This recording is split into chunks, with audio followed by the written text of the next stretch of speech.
This is show 1036, the Andy Norman part 3. Tom Ziglar, my co-host extraordinaire. It's been a couple weeks, I think, since we've checked in, though I do get to see you face to face, which has been, this is probably about like the longest span that we've gone, I think. And I see you next week in Dallas. Because I'm going to a rare event. I don't go to a lot of them. I'm going to Podcast Movement because everybody I know in podcasting is actually there face to face. So I'm going to take advantage of that. And you live there. So Thursday morning breakfast, man, I'm so looking forward to it. It's been way too long. So give myself and everybody a quick last couple of times we've talked, we've always checked in on your, I want to say your exercise streak, but let's just call it a health and wellness streak. Yes. You've had a busy time. Tell me what's happening. So let's see. So today was day 84 in a row. Okay. Awesome. And the streak means at least 30 minutes of intentional movement. And so last week I was I started off a week ago, Tuesday, flying to Orlando, and then did a 2-day coach leadership program for a couple of great companies. They're like partner companies, Soft Wash and Disruptor Systems. Several of their leaders, 6 of their leaders in the room. We're talking about disruption and how to lead in this time of change and how to walk out the 10 virtues. And so that, all that travel, that puts a little bit of, you got to have some think time of when am I going to do this exercise? Luckily, the hotel had a great gym. Beauty. Then Friday, I left Orlando at 5:55 a.m. Ouch. to fly to Fresno. Oh. Yeah. So that's like 5 hours on an airplane. Yeah. With a 2-hour stopover in DFW. Okay. And this is kind of cool. Fresno is about an hour and a half from Yosemite, and it's about an hour to kind of the mountains or the foothills of the mountains. And so I planned my exercise, a hike in one of the trailheads there. Beautiful. So got that in, and then spoke a keynote for that group, the largest Amway Spanish organization. Wow. And so I was in their studio at their headquarters, and they broadcast it out to about 8,000 people, and it was translated. And all I can say is their translator must be really, really good because they've invited me back. Beautiful. So beautiful. And the topic on that was choose to win, thriving in disruption. Yeah. And so this theme of disruption's going on. Came home Sunday, and then Tuesday spoke again to Intuit. And so most people know Intuit through their brands, TurboTax and QuickBooks. And the subject of that presentation to data analysts was, think big, dream big, go for it in these times of disruption. How do you motivate yourself and create amazing products and solutions for your customers in these crazy times? How do you motivate yourself? So just a great week, and it's just a theme that's going on. I'm also I started a new streak. My goal was, I don't know, maybe we should talk to Dr. James, because maybe he might agree or disagree. I'm on this eating plan where I'm just 100 grams or more of protein a day and 100 grams or less of carbohydrates a day. Interesting. And so it's like modified keto. It's really not. It's like when you travel and do all this stuff, it's not like one of these mentally defeating things because you're not having any carbs. But it's also dramatically less than I was doing. So it just kind of automatically makes you make better choices. So I'm wondering just how you're feeling. So with both of those things, how are you feeling? Exercise is fantastic. I mean, that's really good, and most of the time I'm doing kind of like interval stuff where I'm doing like 30 minutes of cardio, but it's kind of interval and I'm stopping and doing stretch bands and stuff like that. No heavy weights or anything. Yeah. Just depends on where I am. And the eating, I'll be honest, feeling kind of flat the first week, just because I eat too many carbs and Yeah. I was too dependent on them. That's leveled out though, so that's a much better. I've rediscovered my love for apples, because that's a kind of a high fiber, relatively low carb thing, and it still gives you that little bit of sweet in Yeah. there. Yeah. Put some almond butter on it, Yeah. so that's good. So yeah, so now feeling good. And I Yeah. appreciate you saying that because, yeah, we change our diets and sometimes we go, oh man, I just don't do well. And if I don't have carbs, and often it's because that's what your body has adjusted to. And you would feel better, if you went longer without them and adjusted to that. Because I'm still, to some degree, I mean, I don't do a ton of them, Tom, but if I spent so many years, my gosh, as a pro cyclist, we lived on carbs back then. And right now, if I want to perform well, if I'm going to do even just a big ride or run on my own or do a race, I will do all the carbs that I don't normally do. I perform well on them, but I think it's because I adjusted to that. So good to put out there. Well, man, thanks for the update. So I've had Andy Norman on. We talked about his book, Mental Immunity. Again, the title, Mental Immunity, Infectious Ideas, Mind Parasites, and the Search for a Better Way to Think. And as you listened to the show, of course, really geared it towards the aspects of belief and how we associate our self-images with our beliefs. And so we went down that road, but obviously covered a lot of ground. And then I did part 2 with him where we, of course, talked about his values, habits, and motives and habits. So you listened to that. You said it was great. And you said, hey, check out this Facebook post that you had done from a thought that you got, germinated or catalyst from listening to that. And I went to it. The quote said, to reject unconditional love is to embrace hate. You posted that not long ago, and when I looked at it, it had 100 and some comments already. And somebody had pulled out something that you said in a response to one of the comments, which was, when we make our love conditional, it means we leave the door open for hate. Unconditional love means you love the person even though you disagree with actions and or beliefs. So I'm going to throw it at you, but my assumption is, as you talk about that beliefs that we are in, you got me thinking we're in such a volatile time. Maybe we always have been, but it's just publicized so easily and quickly, immediately now, where everybody's shouting their beliefs from these drastically polarized places. And it feels like there's a lot of hate because if you differ, then you are hated. You are evil. There's not much middle ground of consideration, which is what Andy's message was about. But tell me where that came from.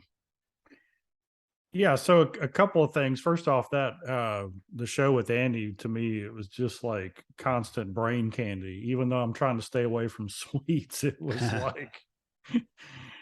like just kind of one nugget bomb perspective after another on these things that are going on. And so what I linked together, I made that statement and I actually asked my Facebook friends, hey, what do you think about this?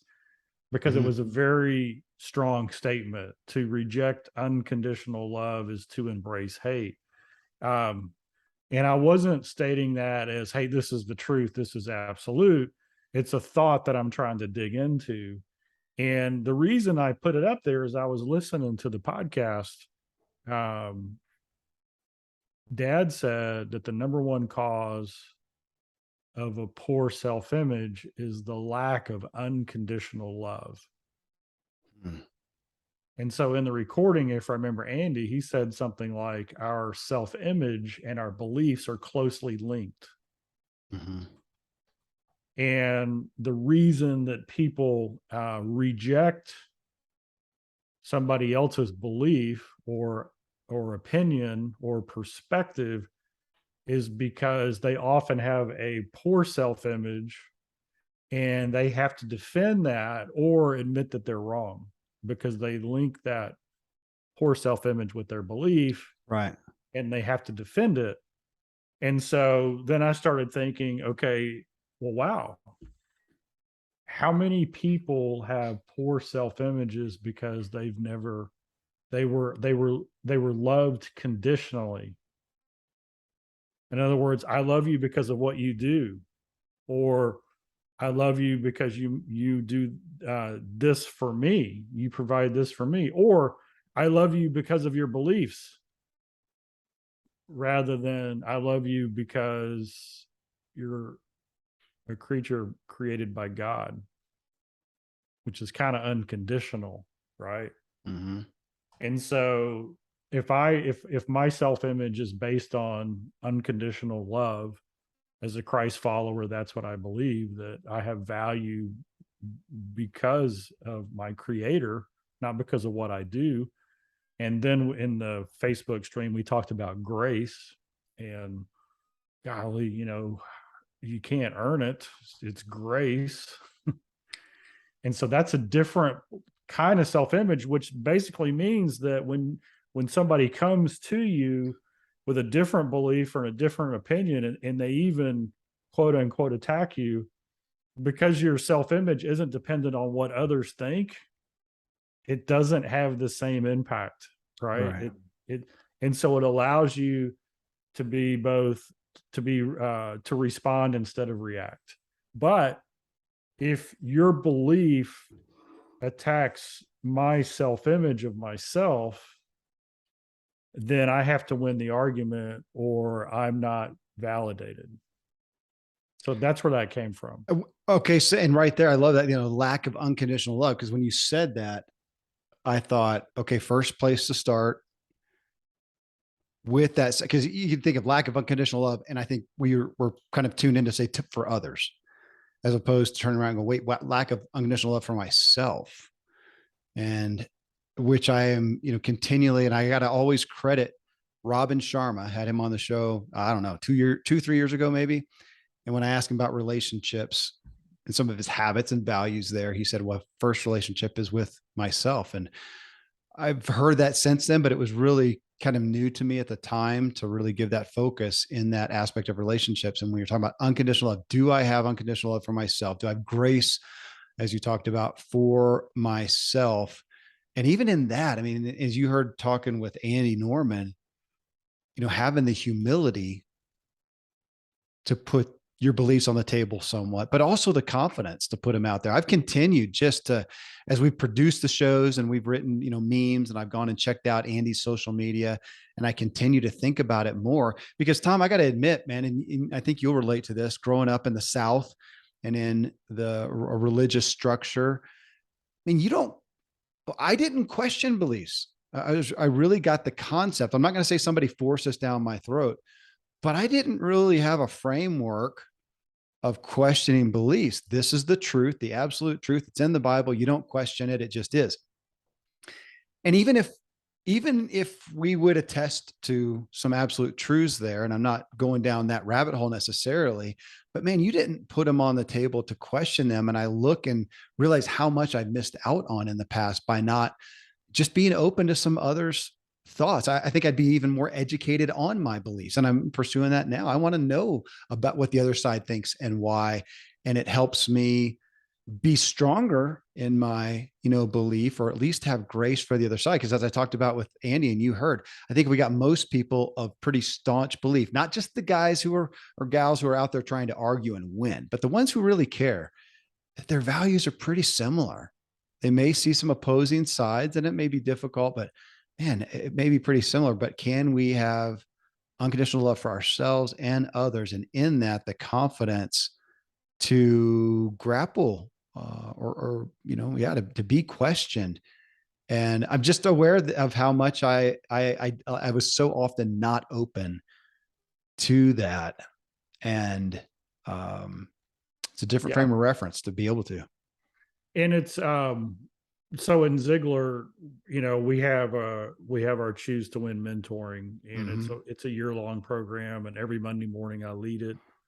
And whenever when we talk about relationships, I say, somebody asked me one time, they said, it seems like every time I work with somebody or coach somebody or advise somebody, it's always a relationship challenge. And I said, yeah, everything is a relationship challenge. And I said it, and don't forget, there's everybody has three relationships. You have a relationship with yourself, you have a relationship with others, and you have a relationship with God. And so my thought behind to reject unconditional love means it's a two-way street. It means you might reject unconditional love from the creator, right? Whatever your concept there is. Or it might mean that you don't unconditionally love yourself, right? You could see yourself as always failing and never being worthy. Or you could love yourself unconditionally and say, uh, hey, I'm growing, right? Hold yourself accountable and then forgive yourself. Yeah. But yet love yourself anyway. And then of course there's unconditional love with other people. You know, some people have a hard time accepting unconditional love. And this is not unconditional love, but it's the same thing. Sometimes when I get on an airplane, which I had a lot of opportunities last week to do, I'll give away a quote book and a $5 Starbucks card. And about 1 in 50 will be like, no, I don't want that. Wow. And I'll say, well, you know, you can give it. No, I don't want it. And so at least one of them, I'm like 99% certain that their trust have been burned so badly in the past by somebody that they think that any gift has strings attached. Oh, wow. Yeah. And so I could see unconditional love being hard for some people. And then the other thing that came up on the Facebook feed was, well, wait a second. Does unconditional love mean that you allow harmful people into your space and to give them the ability to hurt you even more? And of course, my concept is, oh, absolutely not. If you unconditionally love yourself, then you're going to create healthy barriers. And you can love unconditionally somebody from a distance and say, yeah, I love them as a human being, as God's creation. And of course, they act that way because they don't have a relationship with God, but that doesn't give them the right to hurt me. Yeah. Right. Yeah. So, but that one statement to reject unconditional love is to embrace hate. Uh, there's so much context behind it. There's no way it could, you know, I wanted that. I don't want to say clickbait, but I wanted that thought provoking question, because is the opposite of unconditional love, is it hate? Maybe not. Somebody else put in there, which I like even better. Worse than hate is irrelevance. I was thinking indifference. I'm Yeah. sorry, indifference. Okay. Yeah, Yeah. indifference. People What? can. You'll see there are epic stories of people who lived through hate to rise above it and bring love and justice and mercy and compassion and kindness and make the world a better place. Because the hate actually motivated them to say there's a higher. But indifference is the ultimate energy sucking powerlessness trap. When we're treated as if we don't matter, oh, that's hard. I mean, That's one of the hardest spots in from like a marriage counseling standpoint. You know, it's easier to deal with hate because at least if you have hate, at least you still care. If you're indifferent, you're kind of gone. And it's interesting on that note of marriage, Terry Real, who we had on in episode 1029, he, to what you said a minute ago, as far as if you have unconditional love, do you allow XYZ to happen and somebody to do something to harm you? And he literally has in the book that, you know, true love is sometimes saying no for your benefit and others. And man, that's illogical to us a lot, but so relevant. I did want to just hit on, you know, the unconditional love aspect, because it can be so dicey. And I resonate with the struggle of it as a parent. So do I have, in my heart of hearts, do I have unconditional love for my children? I really think that I do. I want to say absolutely, but it's easy to say, but do I really? Do I really? And I think, yeah, I think I really do. But do I have unconditional like? Man, not all the time. That's different. I mean, there are kids you resonate with and some that don't. Do they feel that? And then on the aspect of, and you mentioned this at the beginning, of our tendency to applause for performance. I mean, we just do. We're in a culture and you glorify performance and success and a touchdown. And I mean, of course we love that. And so if your kid's in the game and they're doing a good job, it's pretty good. You say, man, that was a good job.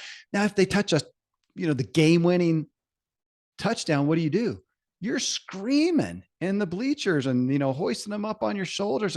And it's so difficult not to do that as a parent and as a kid, because I think that's a little bit of my own story, Tom. And my parents, their love was unconditional. But I noticed, when you win this or you win that or you shine, well, you see something there, and I like that. I want more of that. And so I'm going to perform to that. And I can even take that and again, go forward and really have some struggles with my own success and failure and my like of myself. I mean, it's as our buddy Andy Andrews would say, we're in the deep pool in talking about this issue of unconditional love. It's so hard to deal with that as a parent, and then to not have some feelings towards that. And then when we come out into this aspect of beliefs that we wrap ourselves around, that again, man, even after all this with Andy Norman, and I'm just pondering it daily, Tom. I sure don't have it whipped. I didn't hear that message and go, okay, now I'm good, man. I'm good. I got my beliefs. I know where they are. I'm all good now. I'm now just daily looking at him and going, how's that one in regards to attachment to my self-image? How do I feel about that? Am I really, especially with this person that I may feel a little tension with, am I really humble enough to offer that up and really try to step around on their side of the mountain, in essence, and look at it from their perspective and really consider them? A lot of times, Tom, I'm tuning in to, sometimes I do, sometimes I'm there, especially if I do, I really respect the person I'm with. I really respect their intellect and their heart, and I trust them. If I don't, a lot of times I just don't care enough. I don't care enough, and I just know. And we're back to indifference, I guess, in the aspect there. And do we care enough to grapple with that belief? And I'm concerned. I've had a couple of instances lately. I'm concerned as a culture, sometimes I don't know that we care even as much as the media would almost showcase us as caring. Yeah, I just read a poll, and they were juxtaposing what people will say in public versus what they believe in private. Okay. Okay. So these numbers are not exact, but it's pretty relative. Something like 63% advocate, yeah, you should wear a mask. Masks are good. In private, only 47%. So It's there's like, profound. It's not surprising, but that is profound. and so there's this pressure to be part of the group, right? To Uh-huh. be part of the community, and so their social circle in their mind leads a little bit more liberal, or a little bit more, hey, masks are good, and so I'm going to let everybody I'm going to what do they call that? Virtue signal. I'm going to virtue signal that. And so all the hot topic issues, there's this um, disconnect between what people say and what they believe internally. So people will regularly say things to keep them part of their group, Sure. but they don't really believe. And so a lot of the quote unquote lightning rod politicians that do well, they're not looking, they don't care what people say publicly. They care about what they do in the voting booth when nobody's watching. Smart. Right. Yeah. And so that's an interesting thing about how our peer pressure, the need to fit into a group, um, makes us project one view or belief when internally we're like, yeah, I'm not so sure about that. That's, I mean, that's social pressure. I mean, Andy talked to that are, and honestly, I'll speak back again to my initial introduction to Andy was Jordan Harbinger's show. And Jordan did a good job of talking about that pressure of when that belief, we're back to that, when it's attached to our self image and to our group of belonging, it's so difficult to speak against that. And yeah, I'm sure I've done it plenty of times and just kind of let it ride. Yeah, yeah, I'm with you guys, even though over here I know, no, I'm not doing that there. But is it important enough for me to make a stand against and jeopardize or stress that relationship? I mean, that's a relevant thing to hold up. I mean, how many times has somebody been in a family situation, especially, and heard somebody say something and go, yeah, I'm just not going to touch that. It's probably not worth it. And sometimes it's probably not.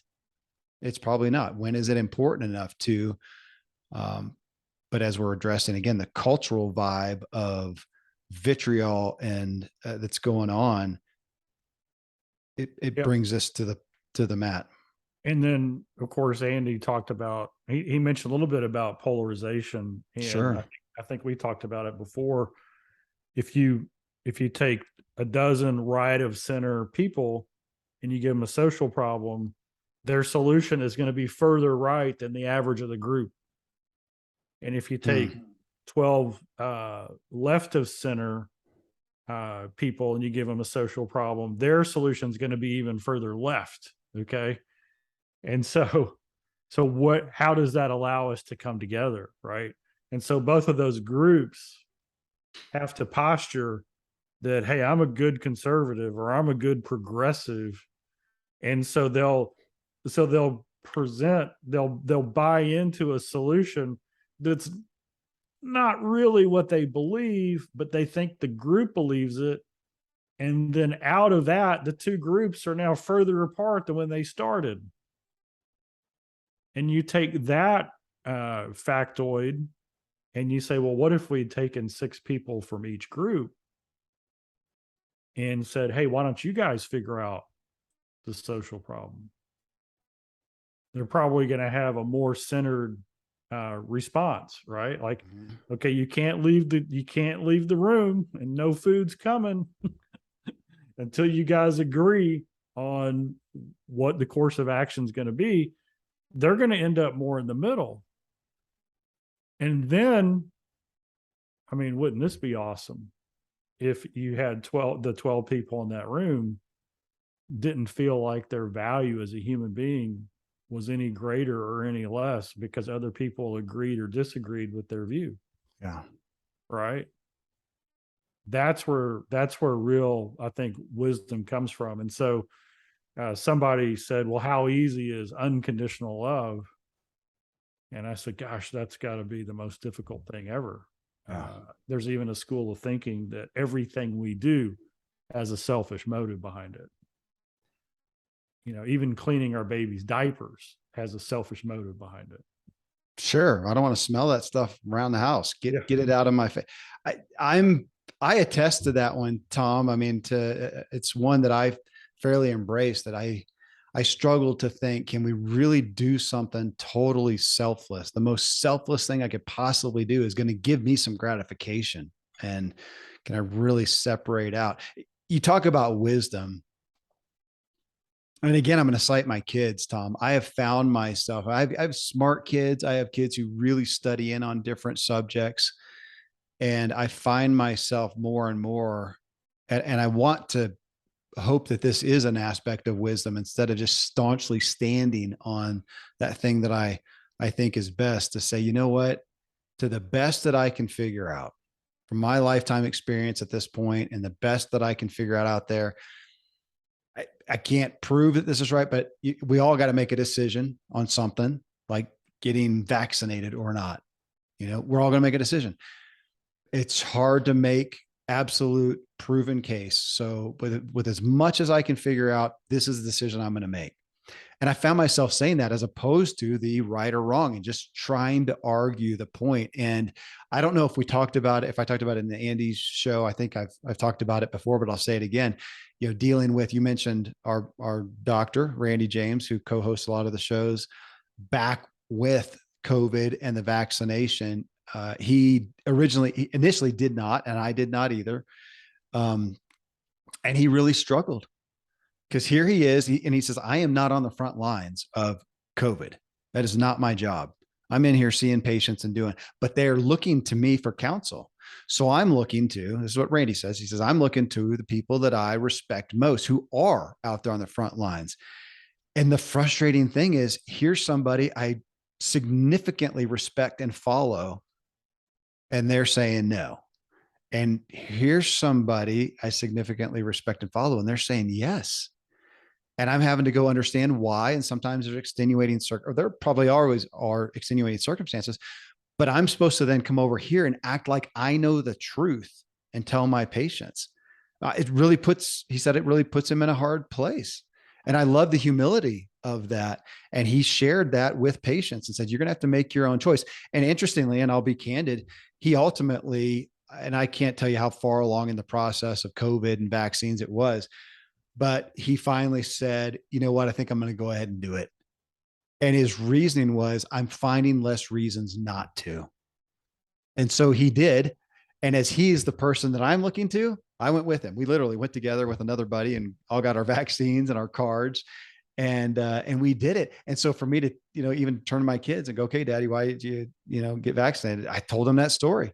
Samantha, I'm not on the front lines. It's not my area of expertise. And when you've got brilliant people, and that is what is such a struggle here when we see these polarized sides in our culture, heck, in our families, in our spousal relationships, to think, really, is the other 50% or 40 or whatever it may be, are they really completely stupid and evil? I mean, it doesn't really make sense. I mean, you got people who do care, who are educated, who are intelligent, who do have experience, and to totally point them off as wrong. Again, it's really, I think it brings us back to just personal relationships of how can I take something that you do? I mean, Tom, you are, is this okay to say? If you don't like it, we can edit it out. You're a gun owner. Oh yeah. Okay. Are we cool? Okay. I am not. I literally don't own a gun. I have never owned a gun. You know why? It's just, I don't have a tennis racket either. I don't know. It's just not part of my economy. It hasn't, I don't know. It's just, I don't have a brilliant statement of why it's not I could make some case, but I don't. I spent years as vegan and a lot as vegetarian, and I was a lot more staunch as to why as I am now. I don't have to justify everything either, but should we then pick sides and go, well, Tom, and I don't align with that. I don't think would Jesus carry a gun, Tom? I mean, we can go down that road, and you've got your side here. And instead we're buddies and we're going to have breakfast together. And if you've got a gun with you, great. And you can help me if I'm in need and I don't have one. So, but there we are. And as a culture, it is interesting how we look at the other side and tend to think that and just write them off. No consideration at all. It just does not make sense. And I think that's where Andy's really, as hard is to bring us to. Yeah. And you said it, as they're either stupid or evil. Mm-hmm. And so this is why, to me, almost every conspiracy theory to me is DOA, because it means that everybody who has some knowledge of the conspiracy is either evil or too stupid to know what's going on. And I've got too many progressive friends and liberals and all kinds of, walks of life and experiences. And if they saw something on their side going on that was like the claims are, they would stand up and report it. Yeah. Right. And so whether you're progressive or conservative, just know that there are some pretty good people on both sides. Yeah. That aren't going to. Can I say an anonymous one that you and I talked about? It's been a few months ago. We don't have to name the person unless you want. I don't know. We probably shouldn't. But it's somebody who's incredibly dear to you and me as well, but you have a lot more history with them. and realize, and he may listen to this show. So it'd be an interesting conversation because we haven't had it, but I'll be candid enough. I'd be willing to. And he talked about his involvement and excitement about being involved in a business, and it was sports gambling. Well, I heard that and I was a little bit surprised because again, I grew up in an economy where gambling's kind of not a good thing. You know, that's from a conservative side, gambling is, it's not helping people. And, again, it's not something I studied. It's not a big soapbox, but I've always kind of had maybe that's not great. And I'm not talking about the guys who get together and play poker and if somebody goes to Vegas, but when you really get into the depths of gambling, I've kind of had a negative connotation. And here's our buddy who we think so highly of, and he's happily involved in this business. Yeah, man, it's awesome. People love sports betting. It's fun entertainment, and we're doing this great thing. Well, stink. I can't.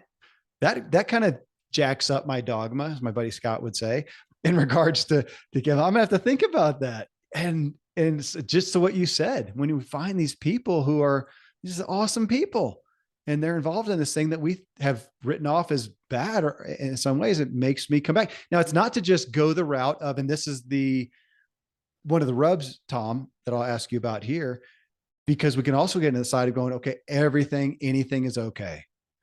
I can't necessarily line up with that because there are some things that I see that are driving people to harm. No bones about it. I don't think meth is doing anybody any good, but, I'm sure it was created medicinal. There's some drugs like that were created medicinally to save people's lives. And so we're back to what I talked about on the show with Randy. And, a carrot is better than a hot pocket. He's saying, well, no, not if you're starving to death, then it's going to save your life. Not to just exaggerate the sides, but we're talking about our heart in the middle. And it's so important as we are just flooded today with the media at large. We'll talk about the news and whatever, but also the social media from our peers. And it is so polarized. I think it's just no way that it can't infect us somewhat, me as well. And so now I'm stepping back, thanks to Andy and other people like that, and going, gosh, what's at the heart of this? Is it is right and wrong? Is the issue most important, or is it the relationship most important? Doesn't mean the issue doesn't matter. Doesn't mean we don't still need to deal with it. And sometimes we have to make a decision of something we're going to put our faith in that we don't know beyond a shadow of a doubt and can't prove often. There's the tension. Yeah. And too many people today, and this is human. So this isn't today. This is forever, for as long as people have gathered in groups of more than one. I guess more than one equals a group. Yeah. But there's a tendency to want to win the argument rather than to grow the relationship. Yeah. And yet I believe that God created us for relationship, which is a really interesting thing. So, what if our goal was to grow the relationship? Mm-hmm. And so I would much rather earn someone's trust and respect out of love than out of control. And one of the comments on the Facebook post was, if it's not unconditional love, then it's not love, it's control. That was pretty deep. Well, let me ask you, Tom, because we're talking about, you're Tom Ziglar. You are from the legacy of Ziglar, which started in sales. And let's talk about that, because, and we look at sales as influence, trying to influence someone for the betterment of them should be the heart of moral, ethical sales. And how often are we confronted that, even again, back to parents, where you have something, you see your child or spouse or whatever, but you see somebody and they are doing something that's harming them, or they're suffering and maybe just, complaining about the suffering from something that you see that they're doing, and you could help them. You know that you could help them. Your product, your service, your information, whatever could help them. And you want to win that, back to what you said, you kind of want to win this argument for their betterment. Man, it's a moral argument that you feel, and this gets into religion too, where there's so often people really want to sell this concept to somebody for something they really feel like is selfless. They want to help them. It may not even help them themselves, but they want to help them. And I understand the emotion behind that. And I've been faced with that, especially in health and wellness, when you see somebody who's just wrecking themselves. And I could help, but they're not open to them, which comes open to it yet, which comes back to what you just said. If you do want to help them, then the relationship has to come first. If you don't have that person's respect, if you don't have credibility with them, you are not going to win and you cannot help them, which brings back the relevance of being skilled in sales. Because if you want to help people and yet you cannot influence them, you have no influence, you can't help them. You can't, like you said, you can't give away Starbucks gift cards if you have not established or been able to have some rapport with the person. And so I understand the emotional difficulty of truly wanting to help other people, knowing that you can, and wanting to win that argument, in essence, for the betterment of them.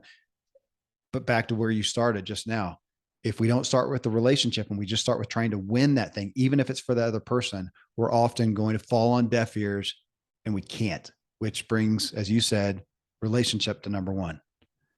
Yep. And this is the hard part. Rabbi Daniel Lapin, he says, I'm not going to bathe you in warm butter. Wow. Basically meaning I'm not going to tell you what you want to hear, or Yeah. what the culture is parroting constantly, unless it's for your best benefit. Mm. Right. And so that's the sticky part, is how do we create a relationship and only offer solutions that allow that person to grow and have the best chance for success. Yeah. So, my mission is to create the atmosphere that allows you to become the person God created you to become. And so I've been given the hot question in front of an audience before from a cultural perspective. And I just tell them, hey, my responsibility here is is to give you information that gives you the best chance for success. Yeah. And I do that in a way, dad, one of the people you say about dad is his gift is he could tell people what they needed to hear in a way they wanted to hear it. And so that is to me, that's the combination of walking out the virtues and preparing and being highly skilled to sell, right? But to morally sell means that you're only positioning something for the other person's benefit, right? Your individual benefit is only a byproduct of their problem being solved. And there are speakers and people who go out and present, and they think they believe that it's wrong and immoral to sell from the stage, to sell something